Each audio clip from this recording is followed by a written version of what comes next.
الحمدللہ رب العالمین والصلاة والسلام علی سید الانبیاء والمرسلین اما بعد فاعوذ باللہ من الشیطان الرجیم بسم اللہ الرحمن الرحیم قال اللہ تبارک و تعالی فی القرآن المجید والفرقان الحمید یا ایہا الذین آمنوا اذا نودی للصلاة من یوم الجمعہ فاسعوا الی ذکر اللہ وذروا البیع ذالکم خیر لکم ان کنتم تعلمون۔ اللہ تبارک و تعالی نے قرآن مجید کے اندر ارشاد فرمایا کہ اے ایمان والو، جب جمعہ کی اذان ہو جائے یعنی کہ جمعہ کے لیے ندا دی جائے تو اس وقت جمعہ کی طرف سعی کرو، دوڑو، کوشش کرو اور خرید و فروخت کرنا یہ ترک کر دو، اس کو چھوڑ دو، اور یہ تمہارے لیے بہتر ہے اگر تم اس کو جانو۔ حاضرین کرام، جمعۃ المبارک کے کیا کہنے ہیں کہ اللہ رب العزت نے اس مبارک دن کی فضیلت کے بارے میں ایک پوری سورہ جمعہ قرآن مجید کے اندر نازل فرمائی ہے۔ جمعۃ المبارک کے کیا ہی کہنے ہیں، لیکن ہم کتنے ناقدرے کہ اس دن کو بھی ہم عام دنوں کی طرح غفلت میں گزار دیتے ہیں، حالانکہ اس دن کی فضیلتیں کافی ساری بیان کی گئی ہیں۔ جیسا کہ فرمایا گیا کہ جمعۃ المبارک یوم عید ہے،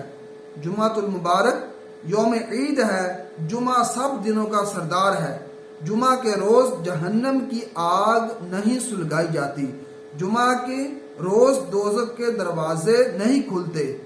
اور جمعہ کو کل بروز قیامت دلہن کی طرح اٹھایا جائے گا، اور جمعۃ المبارک کے بابرکت دن مرنے والا خوش نصیب مسلمان وہ شہید کا رتبہ پاتا ہے اور عذاب قبر سے محفوظ رہتا ہے۔ مفسر شہیر حکیم الامت مفتی احمد یا خنائمی رحمۃ اللہ تعالی علیہ، آپ نے مرآت المناجی شرح مشکات المصابیح کے اندر یہ فرمایا ہے کہ جمعۃ المبارک کو اگر حج ہو تو اس حج کا 70 گنا زیادہ ثواب ملتا ہے، اور جمعۃ المبارک کے دن ایک نیکی کا ثواب بھی 70 گنا ملتا ہے۔ تو جس طرح جمعۃ المبارک کے بابرکت دن میں ثواب بڑھ جاتا ہے، اسی طرح گناہ بھی بڑھ جاتا ہے۔ اگر کوئی بندہ جمعۃ المبارک کے دن ایک گناہ کرتا ہے تو اس کو 70 گناہ ملتے ہیں۔ جس طرح اس کی فضیلت ہے جمعہ والے دن نیکیاں کرنے کی، اسی طرح اگر گناہ کرے گا تو اس کا بھی زیادہ 70 گنا ثواب ملتا ہے۔ تو جمعۃ المبارک نبی کریم صلی اللہ تعالی علیہ وآلہ وسلم نے اپنی ظاہری حیات مبارکہ کے اندر 500 جمعے ادا فرمائے ہیں۔ تو جمعۃ المبارک جو ہے وہ فرض عین ہے، اس کی فرضیت ظہر سے بھی زیادہ مؤکد ہے، یعنی کہ تاکید والی فرضیت ہے، اس کی ظہر سے بھی زیادہ مؤکد ہے اس کی فرضیت۔ جمعۃ المبارک کو چھوڑنا نہیں چاہیے۔ اللہ کے محبوب دانہ غیوب منزہ عن العیوب صلی اللہ تعالی علیہ وآلہ وسلم نے ارشاد فرمایا کہ جو بندہ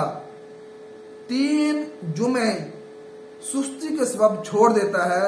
اللہ رب العزت اس کے دل پر مہر کر دے گا۔ تو لہٰذا پیارے اور محترم اسلامی بھائیوں، اس بابرکت دن کو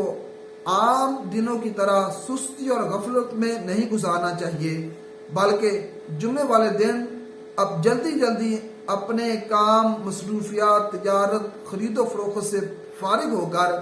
اللہ رب العزت کے گھر کی طرف آنا چاہیے۔